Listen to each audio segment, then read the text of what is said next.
a second Yeah, for people to come no in. worries. And I didn't know I didn't have like Pachimari themed onesies, so I just went back with the Mushu one. Oh, So I wish they did have one of those though. I would buy that. Someone needs to make that. Missing out on a there's business opportunity. got to be a like an Etsy store like where Yeah. somebody has made one. There has to be. But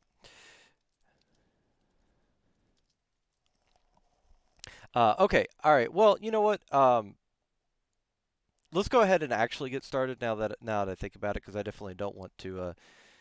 Um, Gwail says hi. Oh, hello. He's in Hello, Kyle. in a bunch of different communities that I see him in all the time. Super awesome dude. But yeah, let's go ahead because uh, far be it from me to keep somebody from food. Uh, so okay, all right. So welcome everybody. This is the first Yanni After Dark podcast in quite a while. We won't rehash kind of some of the stuff that went on, but quite a few of you know situations that kind of occurred. So we're just now getting back into the swing of things. Had a stream earlier this week. Now we're getting back to the podcast. Have an awesome guest today. We always have amazing people on here, but it's of course a huge treat when we can get somebody that does this professionally, so they can come on and talk with you all a little bit about what they do, and give some insight into what it takes to get to where they're at. As always, this is kind of the focal point as streamers. So joining me today is Holiwhirl. She is extremely awesome, and as always, nobody, in my opinion, can introduce somebody better than themselves. So I'm going to let Holly take it over for just a minute and introduce herself. All right. Thank you very much. Very kind words. I am Holiwhirl. I play Overwatch on Twitch full time. Um, and I've been full time streaming probably for around 6 months at the moment, but kind of just enjoying it whilst I'm able to. So, Okay, awesome. And always kind of start with what got you into streaming? so I started streaming whilst I was studying, but then I went out of study for a year, like in industry, Mm-hmm. kind of like a placement. So I went on a placement, and my boyfriend at the time went to Germany, so he was on like another part of the world. And then I also moved away from my family and friends to go on my placement. So where I was just completely on my own. It was a small town, and I think the average age of the town was like 65. Nothing against older people, but at the age of like 21, I didn't really have anyone to like, you know, go to the cinema or do anything outside of work. So it was socially a very lonely time. So at the time, my boyfriend was like, "Well, you're playing Overwatch all the time. Maybe you should start streaming so that you have some people, like-minded people that I can like chat to online." So that's the original reason I started, and I just kept going with it because I found it really fun. Obviously, I'm playing Overwatch so much, but also I'm able to talk to so many awesome people at the same time. So started there and just kept going, and now we're here. No, that's awesome. Actually, Holly, I wanted to say real quick. I've got you Mhm. on max volume. Guile says you're just a Okay. tiny bit low. Is there any way you can turn it up on your end? Ooh. I shall have a look. Maybe it's Discord. Um, I can't see at the moment. I've got it on max apparently, Oh, okay. All right. so This I'm not sure. this I is what we're. apologize for No, that's okay. This is what we're going with. Um, and so okay, so I kind of wanted to take a focal point there. So you're talking essentially about that your initial goal was to meet people, to have a social interaction, to build a that. community of sorts. Yeah, Oh, yeah, definitely. okay. Um, no, I'm right there with you, Gual. Yeah, being in a band did not help my hearing. Um, but so with that, um, when you started out, were you meeting people community wise? Were you meeting people a lot through Twitch or Discords, other communities, or were you meeting them through Overwatch or kind of all the above?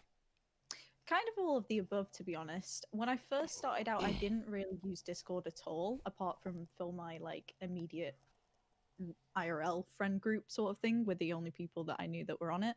But then the more I got into Twitch, the more I started realizing, like, oh, this person has a Discord community and this person does.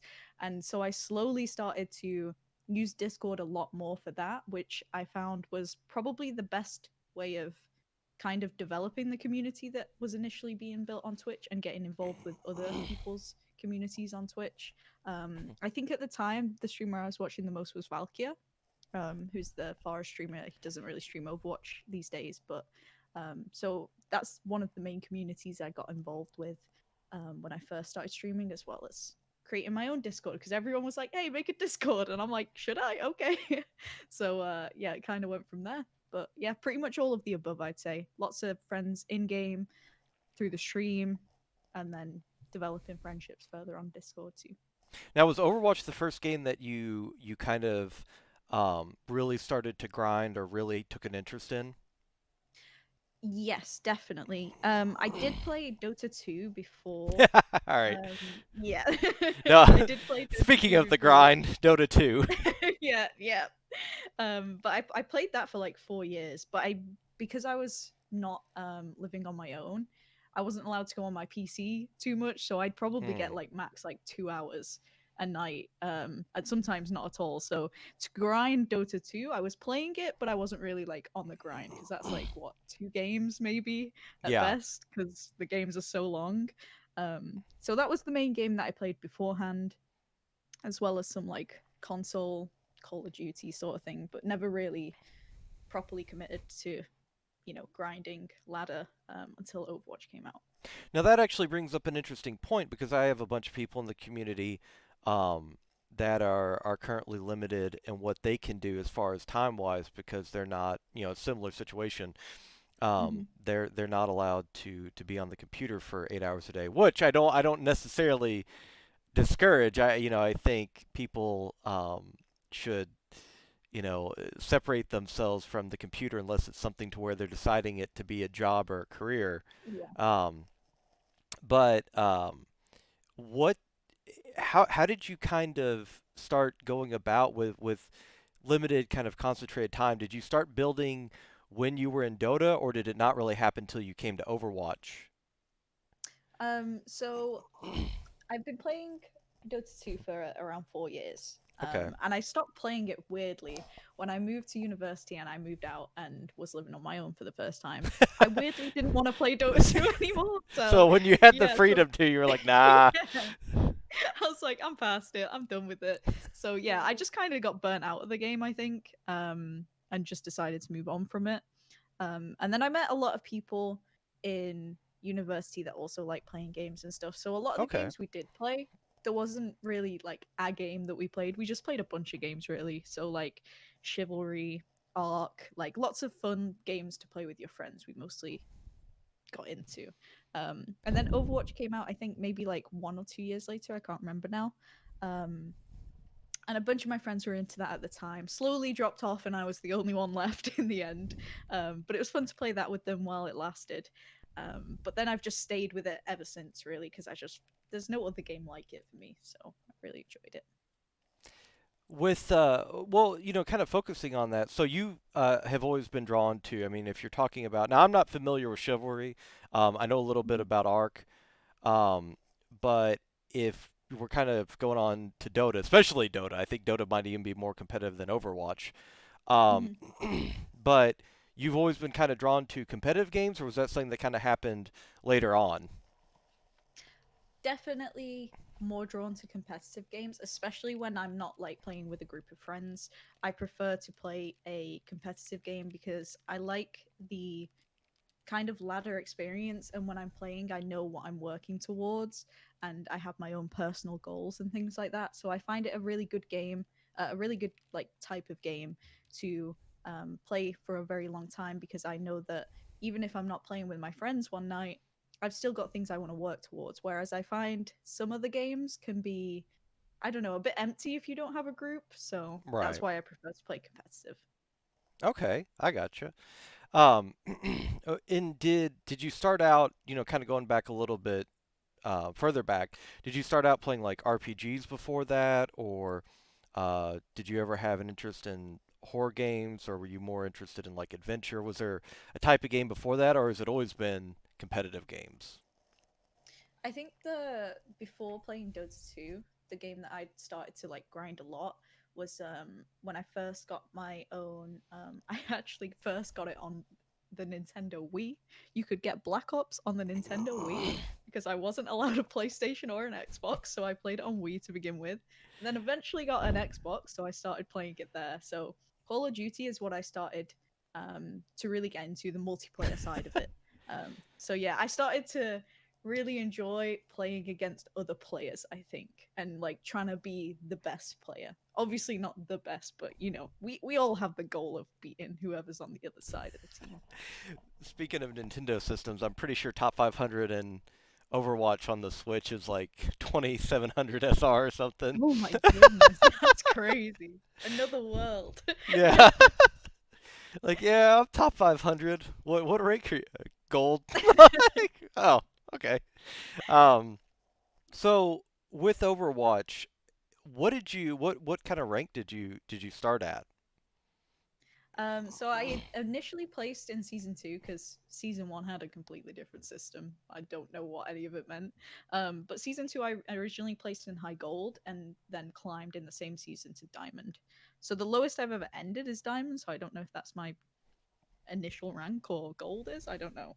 But yeah, diamond mostly on Farah and then climbed up to GM, but I could never quite push like the higher ranks in GM when I was playing Farah. So that's when Farah got really hard nerfed in a way because they kept adding counters to her and they kept buffing her counters and it was a nightmare. So I decided that I was going to move on to support because as a whole, I just felt really comfortable playing and flexing to like different support heroes. So I was like, okay, this is the role I want to play and I want to get good at this. So I just went and practiced that. See, I remember. I'm trying to think. I remember um, two people I used to watch kind of back in the day were you and Tilly. Mhm. And yeah, I remember when you were on Farah, and then there was kind of that sad day where you're like, I don't think I can do this anymore. Yeah. Like, so For real. what was your peak on Farah though? Because I thought you got to GM on Farah. I got to 4.2 on Farah. Oh, I awesome. could never consistently secure the like GM. I'd always be like dropping in and out, like Masters GM all the time. And for me, like I found it very important to be able to flex on a role, especially when you start pushing the higher ranks. And I just personally didn't feel comfortable with some of my DPS picks. I was just like, okay, my Hanzo's like diamond at best. I don't feel comfortable playing it in nearly GM. So that was why I kind of was like, okay, my far is good, but my other stuff isn't good enough, and I want to be a team player at the end of the day. So So why did you go support? Why not? I mean, I sound like I'm being offended by this as a tank player, but like why not tank or something like that? I just really enjoyed a lot of the support heroes already. So pre roll queue, obviously there'd be a lot of the time where you load into a game. Oh, 4 DPS have been picked already. Okay, I'm gonna have to fill here. Okay. And I find most of the time I'd be filling on support anyway. So before I stopped playing Pharah completely, I'd already been learning Anna from being forced to flex onto her really. So I'd already learned that I was comfortable and I was also enjoying the hero. So I just thought, well, I can play Mercy, I can play all these other heroes, so I might as well just commit to this role and learn them all. Okay. So you started out, was Anna your favorite? Yeah, to play, definitely. Definitely. Okay. Yeah, I noticed for a lot of support players, she's tank players usually will say Winston or Ryan. Um, Hmm. DPS players who started back in season two will usually say Tracer, Genji, Widow, something like that. And then support players a lot of times will say Zen, Ana, Lucio, stuff like that. Um, one of those three is still viable. Yeah, That's definitely. so. Although I think Lucio is in a better spot than he was, a Oh way yeah, better spot. definitely. But um, definitely still need to work on making Zen meta because Yeah. I don't know. It He was takes. for like a little bit of time and then it's gone again. Yeah, everybody remembers that one day. Yeah. But so with support though, I know that you are a big fan of Baptiste. Mhm. Um, what about it? You know, because when you look at Ana and you look at Baptiste, I typically think um, of uh, heroes that are not just because the thing about you take a hero like um, Mercy, okay, Mhm. or you take a hero um, like Lucio. Lucio can get insane boops and stuff like that, but you typically are not going to win a lot of DPS 1v1s. I mean, Lucio can kind Mhm. of counter heroes like Widow and stuff like that sometimes, but he's always taking a risk trying to fight a DPS, in my opinion. I mean, I'm deferring to you because you are infinitely better at this game than I am. So, but I think with Ana, from what I've Mhm. seen of really high tier Ana players and Baptiste players, and throwing Zen into this category too, they can not just make an impact with supporting their team, but they can also, as the cool kids say, they can frag out as well. Yeah. Um, is that something that you're drawn to, not just the defensive side of it, but also the offensive side of those heroes? Yeah, I would definitely say so. Because originally coming from like a DPS player, I was before support. I really enjoy that side of like the FPS. And also coming from like Call of Duty background, like I enjoy that 1v1 that you get between players. So with heroes like Bap, Anna, and Zen, I feel like you get more opportunity to make plays like that with their kind of skill set that they have. They give you way more opportunity to get those clutch picks when you need them and things like that. I have a lot of friends that are trying to grind out support heroes right now. What advice would you give, people that are trying to learn that are coming from like silver, gold, plat, diamond, that are trying to like learn support heroes or try to climb? Hmm. I would say, I think a good thing to do is to find the sports that you enjoy the most. Because whenever you find a hero that you really click with and you really enjoy, you'll naturally wanting to get better at that hero. Rather than forcing yourself to play the meta hero that you just don't really get that much fulfillment out of playing. If you're playing something you enjoy, you're going to have a good time. But then on the same note, play that hero, and if it gets really, really difficult, you're dying a lot first and things like that, and you're like, maybe I should switch. Know when to switch to. So pick what you want to play, and then if it's not working, you can always switch. I'd say it's the most important thing. Do you think that that's one of the things about growing as a player is a high level of introspection where you can sit there and say to yourself, okay, I really enjoy this, but I Mhm. do need to switch now at this point, or I'm not having as much of an impact on this hero in the last couple of games, or I don't feel that this Mhm. character is going to be, when a new meta is kind of being formed, you're sitting there observing yourself, you're like, I don't know if this hero is going to fall into this meta because of this, this, and this. Yeah, definitely. I think that's a really important part, which I would say as you're approaching the higher ranks, I'd say that becomes more important. I think you get a long like a big opportunity as you're climbing the ladder. There's probably a lot of ranks where that doesn't really matter as much. It might matter in some situations, but I think you might be able to get away with it a bit more, um, depending on your skill as well. Like if you're insane at this hero and nobody's doing anything about you, play it. Even if it's not the meta, if you're still finding value, that's fine. But like you say, if you're not finding value and you think, okay, this is a problem, I could solve this problem by playing this hero, then feel free to do that, because I think that's really important, is being a problem solver on your team when you're playing support, because it's kind of like the role really is to see what's going on with your team and try and help out where you can. Well, what was it? Because I actually, one of my first interviews that I did was Gasklin, Mm-hmm. and he spoke very very highly of you, and also said that you all used to play back in the day. We Um, did. what's it like as you start to climb through the ranks? Because the higher up you go, the shorter and shorter the pool of players becomes, and people Mm-hmm. start to recognize each other and become familiar with each other. I've never been at that level. I know a lot of people have not been at that level. What's that like as you start to climb and people are like, "Oh, hey Holly, do you want a duo after this, or add me after this?" Or or unfortunately, we've all had the experience. Sometimes it's negative, but Yeah. what's it like as you climb higher and higher that you start to like that moment where you realize, okay, I'm starting to recognize all these names over and over again the last like 10 Mhm. matches or something. I would say at first my experience was quite negative, as you mentioned. It was mostly, I think, because people are very skeptical when a new player starts climbing the ranks, and they're like, obviously going to still make a lot of mistakes. As much as you're climbing, you've still got so much to learn, Right. because your first like top 100 game is your first top 100 game. You're not playing at top 100 consistently yet. You're like kind of being welcomed into it. So and when I say welcome, not usually that welcomed. Um, Welcome to but in the like same way you that hazing is. yeah, yeah. So I think a lot of people are skeptical when you start to climb, and it can be quite demoralizing because you're Mm, so happy about your achievements, but also the consistent players are like, "Oh, that's nothing," right. you've got a long way to come yet.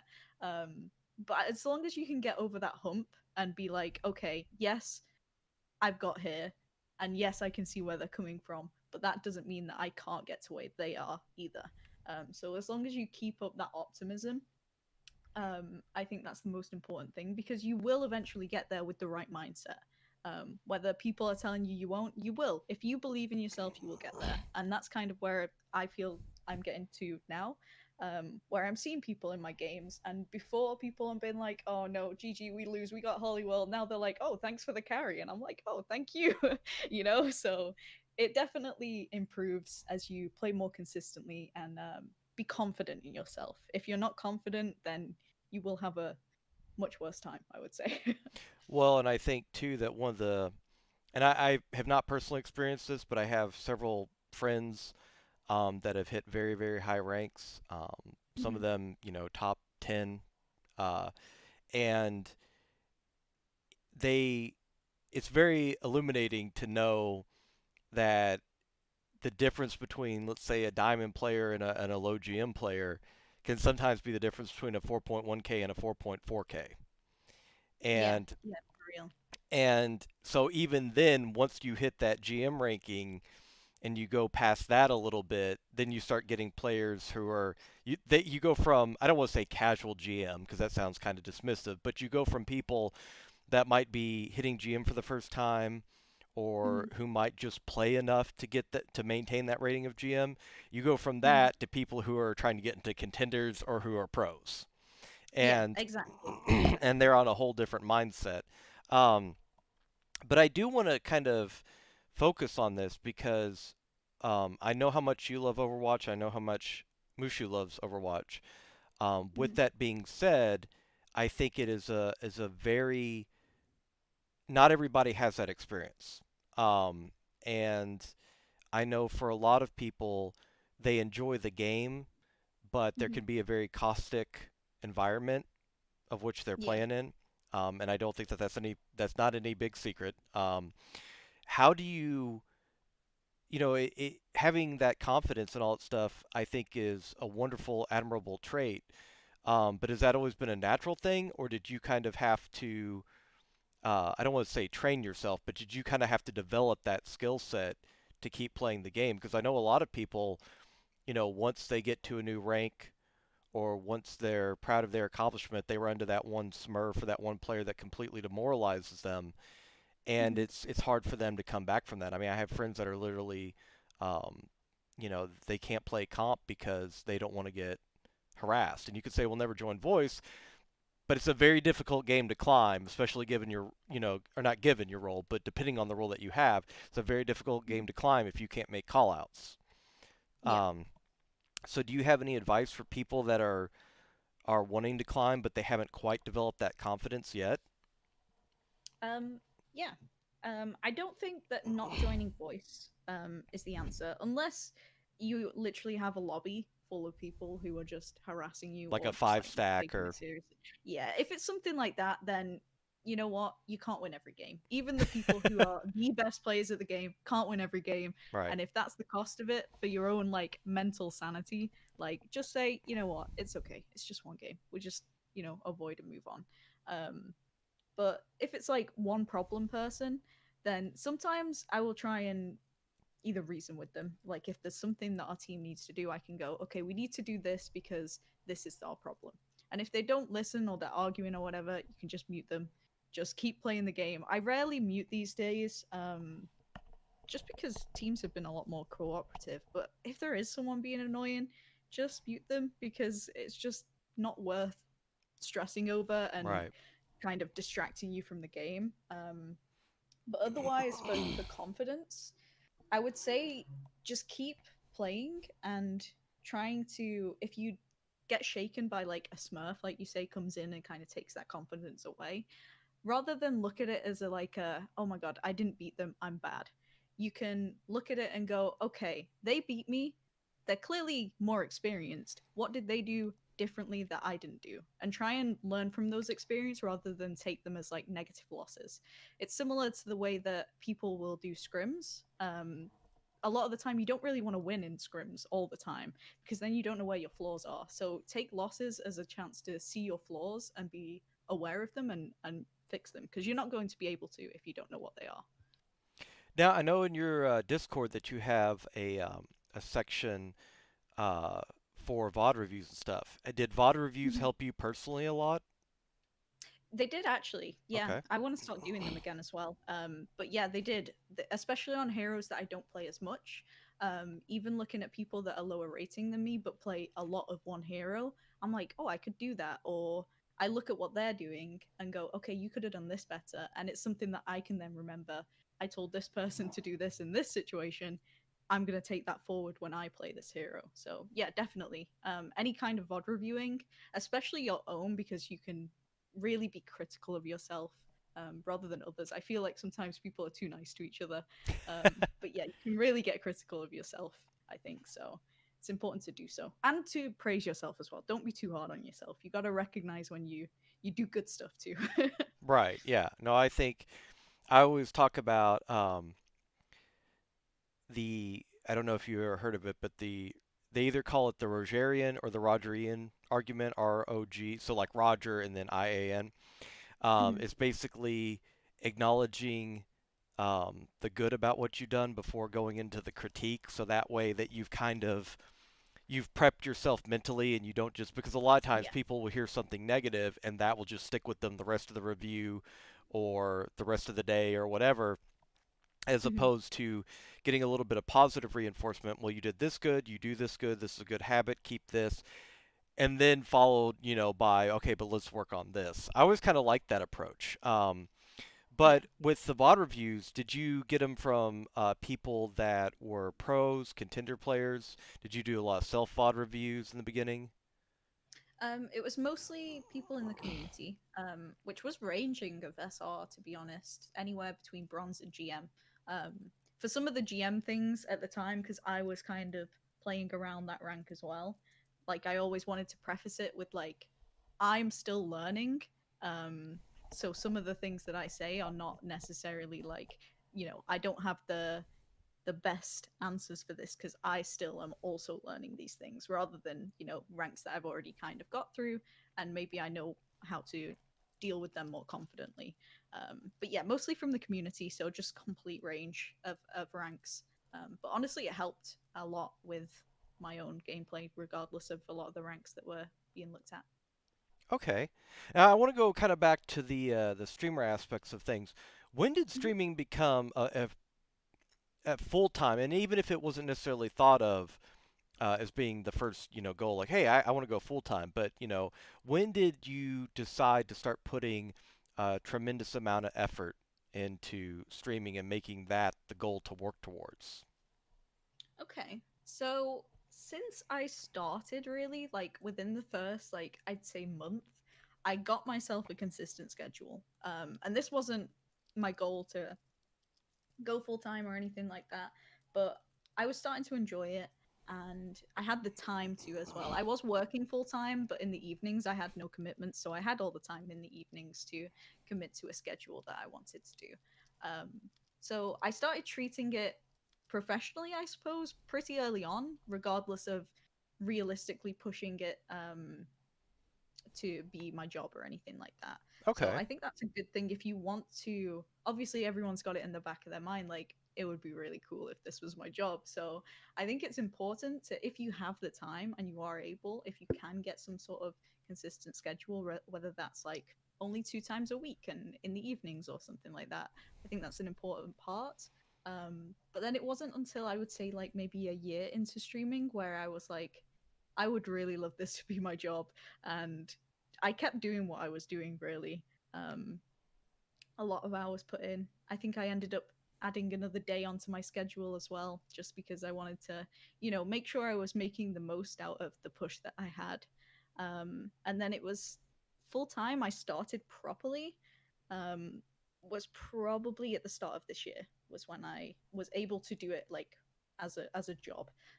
But I've been streaming all over the summer and everything like that, so my schedule's been fairly similar. It's just the being able to pay my bills part that's that's Right. changed. So, Now, can you elaborate? Because there was a part you said there where the push that you had. Can you elaborate on that? yes. So it was probably when I was in going into my last year at university. I'd started noticing, obviously, streaming is a lot more fun than studying, but I'd started noticing that after working a year in industry, I was like, this is kind of my dream, and I would love to do this full time. And I feel like I could make it full time if I kind of work hard enough. So that's when I said, um, like for example, in university there was a lot of social things that I could have gone to that I had to put off because I wanted to make sure I could study and I wanted to make sure that I could stream. So sometimes work life social balance, um, sometimes one of them has to take a bit of a fall if you've Right. got too many things to manage. So for me, I started pushing my stream and I kept studying as well. So that And was kind of like the last year. I think that that's something that people have to personally, and on an individual basis, they have to evaluate. Is that a Hmm. lot of times something has to take a back seat to you grinding a lot, whether it's a stream, whether you want to be a musician, Yeah. whether you want to be a doctor. You're going to be Hmm. spending 14, 16 hours a day once you get your practicums in. I mean, you know, it's Yeah. it's something is going to have to take a back seat, and I think that that becomes a hard skill for people to develop is kind of the sacrifices that they want to make going forward. When did you hit partner though for the first time? Because I don't think I remember Um, that. I think I was already there when you were partner. So I hit partner. It will have been just over a year ago. It was around last year's in summer last year. I think it was like July last year. So it's just over a year. Um, but it wasn't until like another 6 months, maybe a bit longer after that, Hmm. until I was able to do it full time. So I know a lot of people would think partner, okay, done. It's my job now, but it's still kind of a lot of keep doing the same thing, keep working on your content and stuff like that until you get a consistent amount of like subs or whatever it is that you can say, okay, I can pay the bills each month. This is good. So. We definitely went over that. Definitely went over that with Mushu, but I'm glad that you Mhm. reiterated it because there's a lot of people, I think, a lot of younger people especially, that have the misconception that partners where the money's at, so to speak. And Yeah, nope, definitely not. nope, No, nope, no, nope. And you really do have to do this because you love it. Um, no. Mhm. because there are definitely going to be days when you were first starting. Um, how did you kind of mentally, and I always kind of focus on this because it's a big aspect of mental health because I think that before Mhm. I started streaming, I didn't realize how much taxation it can have on you mentally. And Mhm. now that I've done it personally, I kind of do realize that more and more. But in regards to when you first started, how did you not get frustrated where you'd have the days that you might only have two viewers or one viewer or maybe nobody shows up? Because I think we all have that experience when we first start and things are kind of Mhm. going forward. Um, what was that like? What was the motivation to keep going? So for me, a big thing that I did from the start and that I still do today is I never look at my view account. And I never did Okay. from the start because it can be very demoralizing and you can be like, what's the point of me streaming if no one's watching? Because everyone wants viewers, right? Um, so I always have pop out chat so I can just see the chat and I can't see the numbers because I feel like if you focus on the numbers, you can get skewed in your own head of being like this isn't successful, whereas if you just focus on your content and making it fun, naturally those viewers will increase without having to keep a like sharp eye on them. So I'd always have chat open for if anyone comes in, I can see it, I can talk to them, that sort of thing. um, but yeah, not looking at the numbers is a very important part of it because if they go down or up, you're like, why did they go down? What did I do? Right. Whereas some people might just be like, oh, I've got to go to work or whatever, you know? Like, you Right. don't need to know why everyone's leaving. They're not all going, oh, this stream's garbage, goodbye. So, yeah, not focusing on the numbers, very, very important because then you can just focus on commentating your gameplay and making your stream good because that's the most important part. You need to make your stream good and a reason for people to stay. And if you're not talking because no viewers are there, and then one viewer walks in and oh, this person's not saying anything, Right. bye, and then they've gone. So it's a really important part of it. Now, you said about making your stream good. How, like, Mhm. what to you, like, taking a step back, if you were, rather than talking about what you do in your stream, when you're out looking for a new stream, for instance, like let's Yeah, say that you started playing tomorrow, um, I don't know, you decide to be a pro Among Us player, you know, yeah, yeah. going competitive Among Us. Like, what would you look for in a streamer to if you were going to watch a different game? I think I would say I think a big part of it is like the streamer's energy. Hmm. A lot of people want to go into their stream and they want to watch a streamer that's having fun, right? So it's important for the streamer to enjoy the game that they're playing rather than like, force a game or force whatever game's popular and things like that. So I think you can tell genuinely if a streamer's having fun or not. And I think that's the most important thing. It's a hard question to answer, but I hope No, that no, makes no, sense. no, no, no. I completely understand where you're coming from. Yeah, and I'm Mhm. sorry to kind of throw that at you real quick. Everybody's like, "What does Hollyworld want to say?" But I do think it's important to, to know what people are kind of kind of what they're focused on. I do actually I wanted to ask real quick Mhm. here in just a little bit. Do you mind if we do a Q&A segment No, that's with no the? problem. Okay.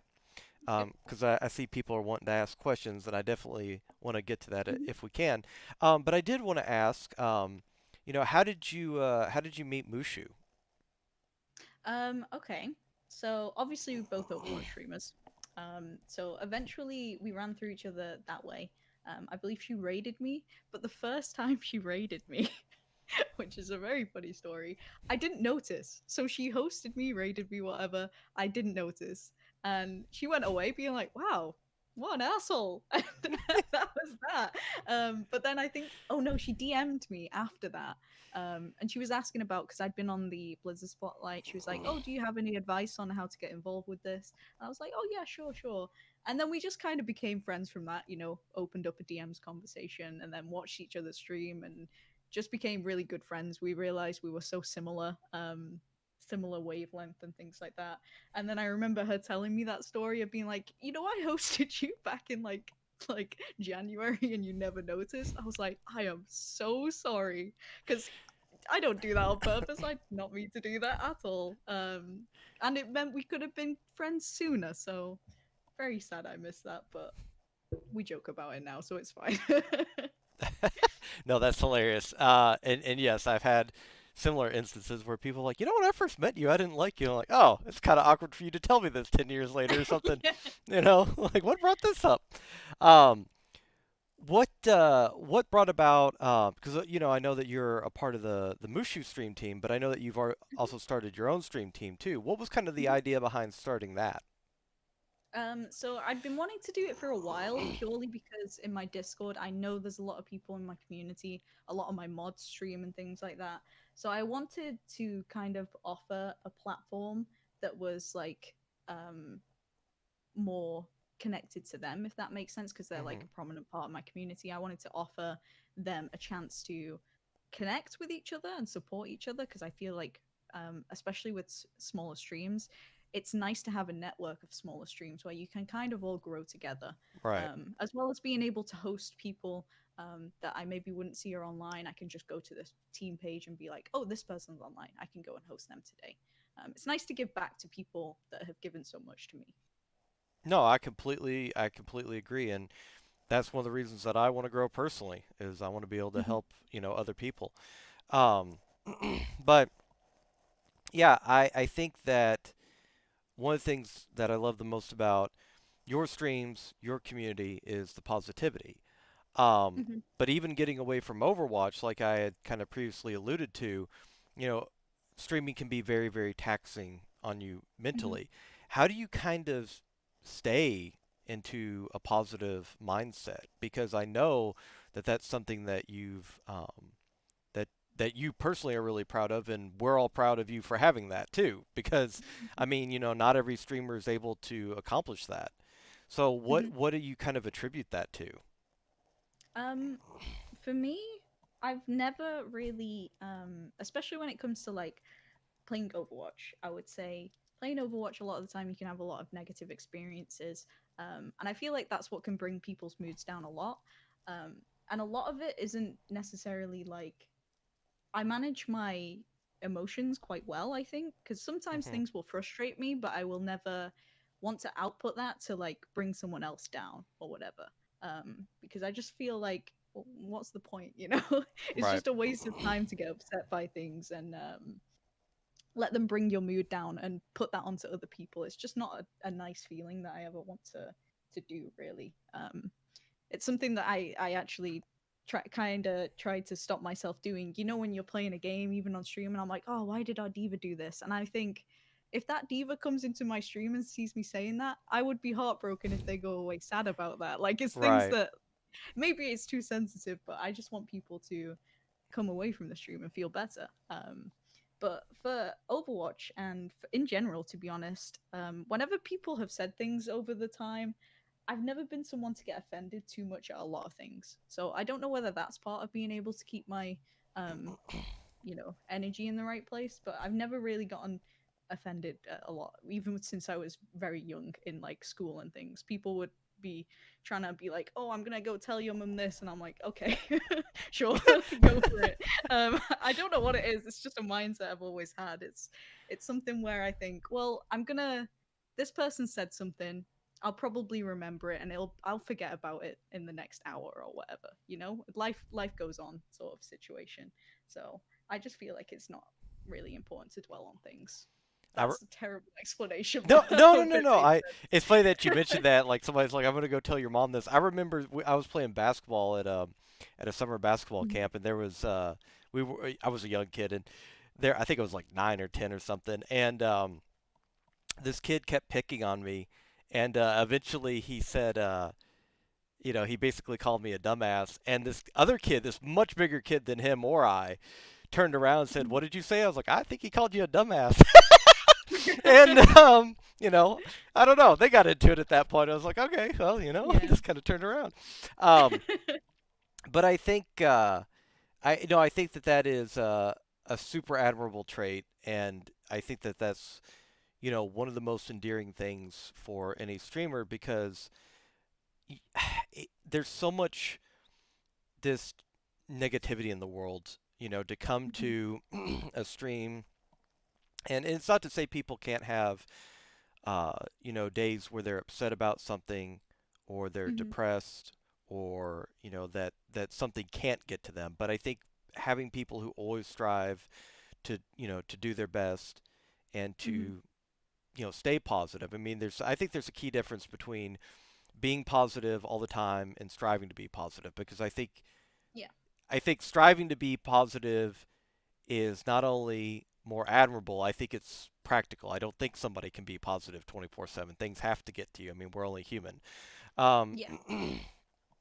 and yeah, and so we have a since like I said, I don't want to keep you over that hour since you haven't Yeah. eaten No yet. worries. Um, it looks like we got a bunch of questions coming in, so I want to kind of get to Sure. these because I know this isn't just an opportunity for me to talk to you. This is for other people as well. Hmm. So let's go ahead and scroll back up to the top here. And Death had a question real quick. How do you get over that one viewer for the longest time? Okay.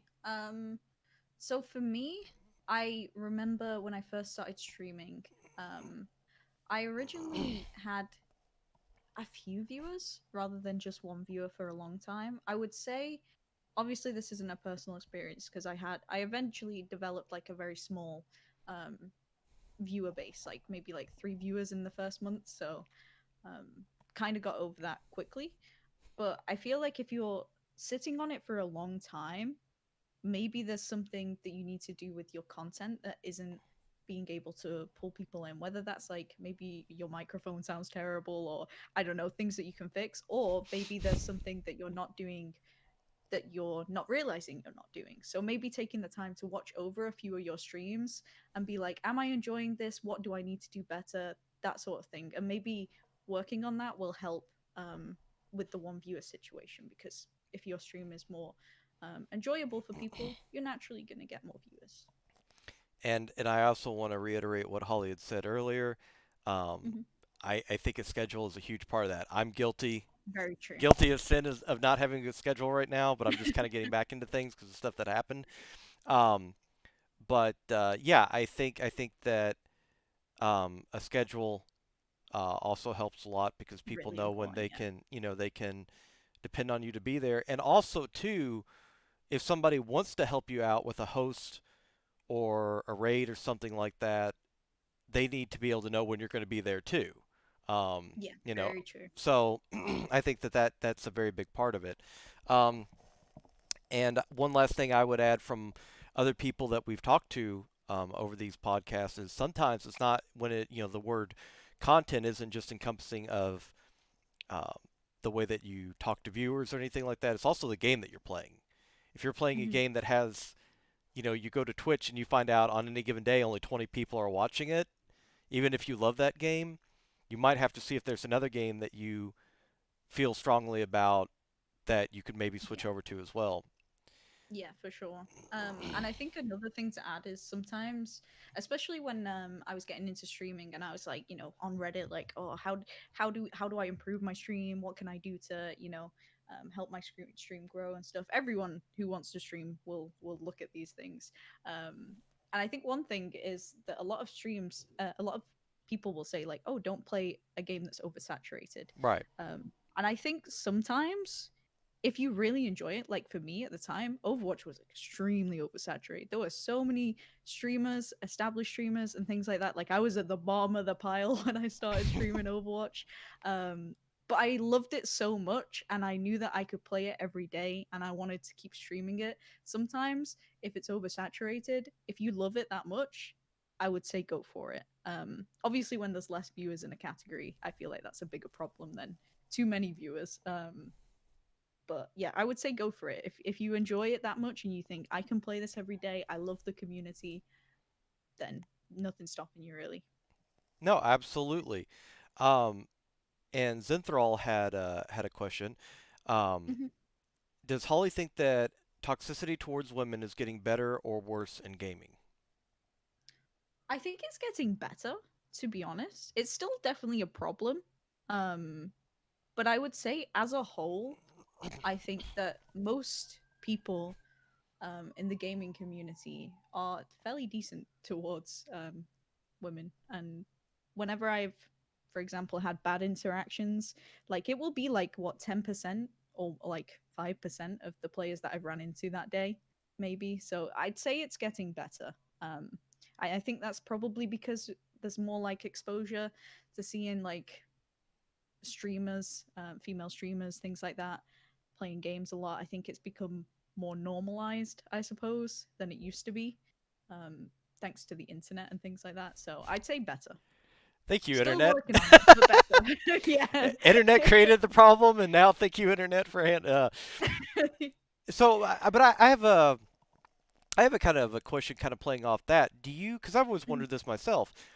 Do you think that the problem also gets better the higher up you go in terms of quality of player? Like, do you think that the higher skilled players Mhm. are less toxic towards um, women, minorities? I mean, do you think that that is attributable to when some because it just seems like when I was in silver, Hmm. people, of course, I don't have the experience that you do, but when I was in silver, the people were far more toxic, and then once I got to Diamond Masters, it became a much Hmm. lower percentage. It was still there, and then when I Hmm. play these games with, where for some reason I'm in, like the other day I was with San Francisco Shock's Twilight.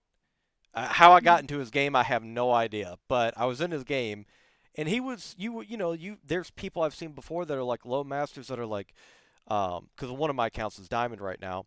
Like, oh God, we got a diamond on our team. All right, GG, we already lose. And then Hmm. Twilight, who had nothing but an opportunity to lose this match because he has me on his team, and he's a top 500 pro. He was just like, do your best.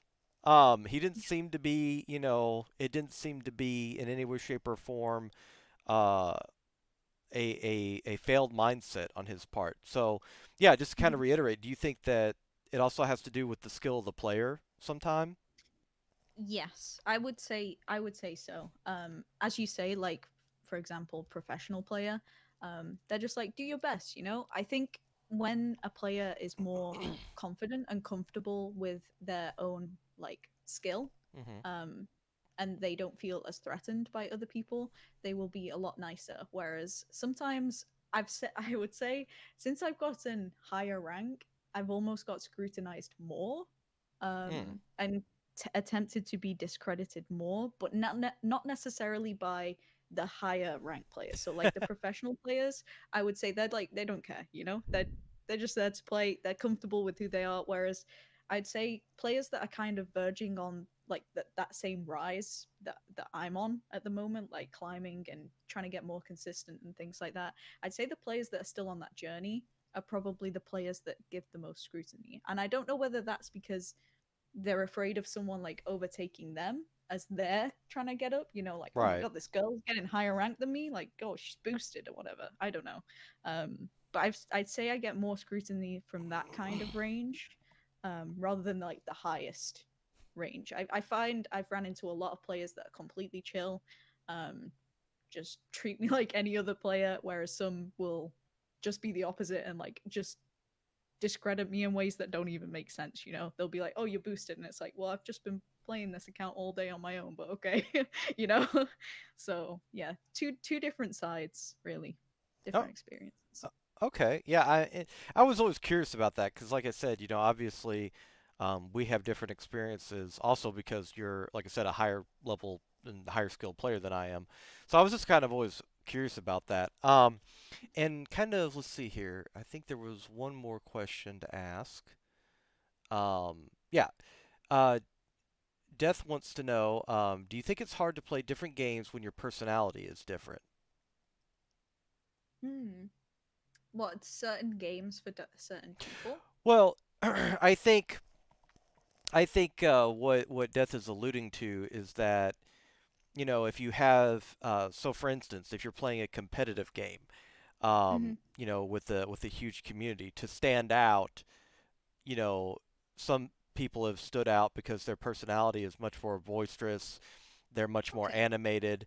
Whereas if Hmm. those same people, went to uh, a much like I'm just thinking of this for instance, you know, uh, uh, Age of Empires or something, some old school RTS, it might not fit the community as well Yeah. because you might have like a lot of older players who are kind of like, because I mean, I think that game came out when I was like 3 or something like that. So, but yeah, I think that's what Death is getting at.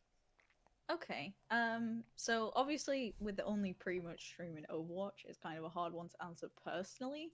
Um, but I would say like the most important thing you can do is find something you enjoy and just be yourself, be your most authentic self. Because I feel like if you're not doing those things, you're gonna be streaming a lot, you know? You're gonna be streaming for a long time. Like I'm approaching nearly 3 years of streaming, and Hmm. only like 6 months of that have I been doing it as a job. Right. So you've really got to enjoy it to, if you have these aspirations, get to those. that place. So I think just doing the things that feel most genuine and most authentic to yourself is the most important thing, because a viewer can tell if you're having fun, or you've got to be having fun to keep up playing a game for so long if that's what you want to do. So I'd say that's the best thing, rather than you know consider, oh, what's this person doing right or whatever. Yeah, no, I completely agree because there's I'm trying to remember what I think it's T99 because I mentioned Age of Empires, and the Hmm. average streamer for Age of Empires will be something like 10 viewers, but T99 has several thousand, Yeah. and he's the largest um, and he's the largest Age of Empires streamer, but he's also, by streaming standards, he's a much bigger streamer. And it's just Yeah. because he's so into the game and enthralled with it. He's not just a player. He's a top tier player, but he's not just a player. He's won a bunch of tournaments. He's a Hmm. commentator. He does VOD reviews. Um, and but he has built this community around it. There's a game that I Hmm. play called Remnant, and it is, a more niche game. And one of my friends, Mario, he just got partnered, and he's been streaming for 3 months playing this game Hmm. because he's so passionate about it and got just, so many different records in the game. Uh, it's so yeah, I think it is. If you have the drive, the will, I think that there's a market for something. I really, really do. Yeah. Um, Yeah. I think so honestly anyone can make it with the right mindset, I would say. I e- think it's possible for anyone. You just have to make sure you're going the right way about it, and doing the right things for you. exactly, yeah, exactly. Um, with that being said, um, I didn't know we're going to kind of wrap things up here just a little bit. I didn't know, Holly, if there's anything that you wanted to add or any advice you wanted to impart to yeah, to the people that were just getting started with streaming or were wanting to get partnered or get affiliate or anything like that. I think honestly the biggest advice, I think the main one is definitely a schedule. Especially if you're trying to grind for goals and things like that. And it doesn't have to be 7 hours a day, 7 days a week, like some streamers do. It's important to make sure you give yourself time for breaks, especially like at least one rest day. But it can be like 2 days a week or one day a week. So long as there's somewhere that your viewers can know, I can find you at this time on this day. I think that's the most important thing, especially when you're starting out. Yeah, I completely concur. Mhm. Every day, I try to strive not to be. One of the reasons I stepped away from Overwatch is because I could feel myself getting more and more disillusioned, more and more angry with Yeah, the game. Having stepped away from it now, I can come back, and I don't want to sit there and say that I'm uh, that I don't care, that I'm completely apathetic to the game and to the climb, because I don't want people to get me in their game and think, oh, well, he's just going to throw or something because he doesn't care. yeah, But to I have learned to separate myself from the SR, if that makes sense. I've learned yeah, to, I'm just going to take it as an individual basis, and if somebody's going to get mad over a video game, that's more on them than it is me, personally. Mhm. Um, I feel like everyone can get frustrated. I think right, the main thing is, how do you then manage that? Do you then go into the voice chat and start screaming at your team, because that's not going to be constructive for anyone. Um so I think it's a lot about not trying to like hide your emotions, but right. more control them in a way that isn't going to, negatively impact anyone. It's Well, probably the best for you as well. yeah. And I wanna say um, one thing real quick, random. Mhm. So you say random name says I like streaming, but I have a full-time job and a kid. Um, I know that he's kind of the boogeyman on Twitch now, but Doctor Disrespect, it Mhm. took him 10 years to get to where he's Yeah. at, and he's 38, I think going on 39. Well, obviously he's going on 39, but I think 39 is coming up here soon for him. And Mhm. he has a family. He has a wife and two kids. Yeah. So I don't think at any point it's something that you necessarily have to give up on. Now, priorities shift to completely. Mhm.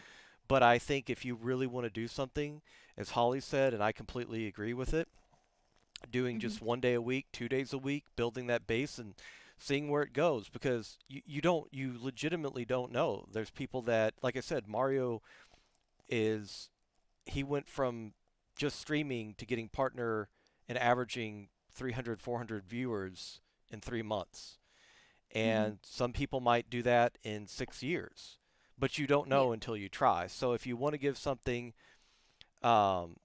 to give something a shot, then Mhm. I completely uh, endorse somebody going for it. Yeah, I would definitely agree. I think it's a lot about if you're dedicated to a craft, and this is regardless of streaming, like any career requires dedication and time, especially when you have such aspirations for it. So it's definitely a big time commitment, a lot of dedication. And sometimes, honestly, I think some people try streaming and they go, "Oh my goodness, this is too much." And I think it's okay to, if it's not for you, it's not for you. Um, but I think a lot of people, if they've got that drive and the passion, you can definitely make it. It might take you longer than the next person, or maybe a lot less than the average person. Who knows? Like you really don't know. But if you keep doing something you enjoy, you will definitely have the viewers that will see that and want to be along with that journey with you. And to kind of add to that, Van Halen, famous musician, one of the most famous musicians of all time. Mhm. He said there's no difference between somebody that practices, guitar 6, 7 hours a day and wasn't born with natural talent, and somebody that was born with natural talent and practices an hour a day.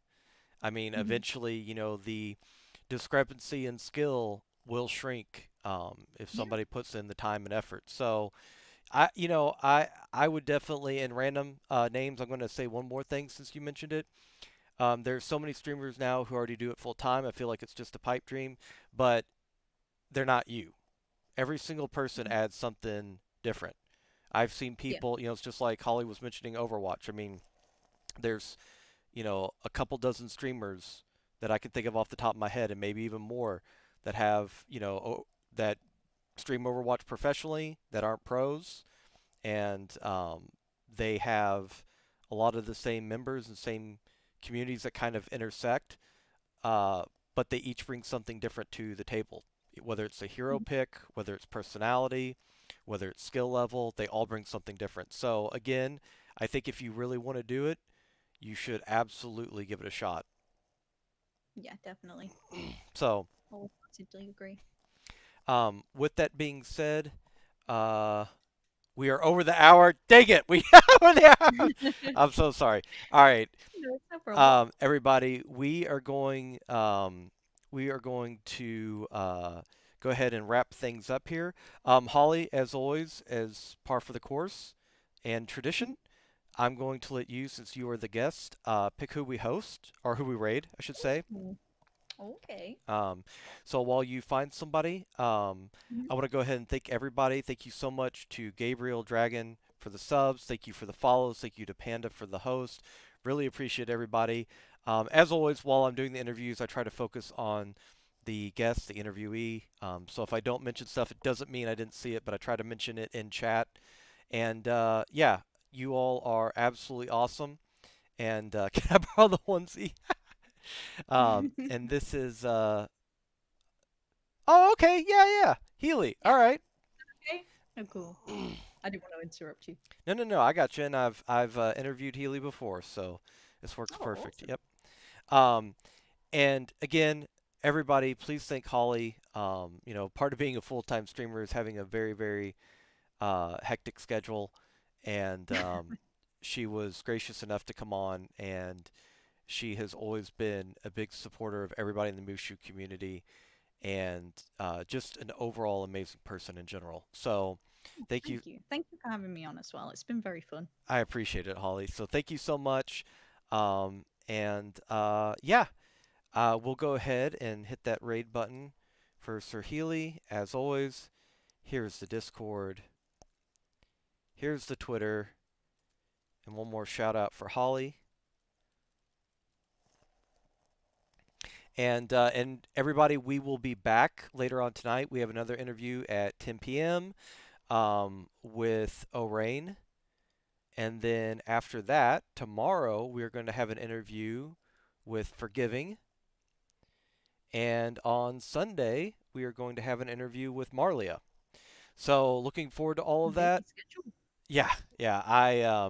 I started doing this in June and got behind a little bit because of some personal stuff, but yeah, I pretty much have all of September now booked out going into October.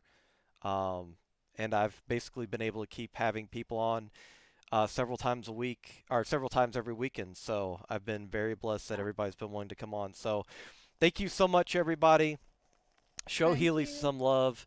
And yeah, I will catch you all here back hopefully at 10 p.m. Eastern for the next interview with Orain. So love you all so much. It's been awesome. Thanks everybody, and I will catch you then. All right, kind of switch stuff over. Go ahead.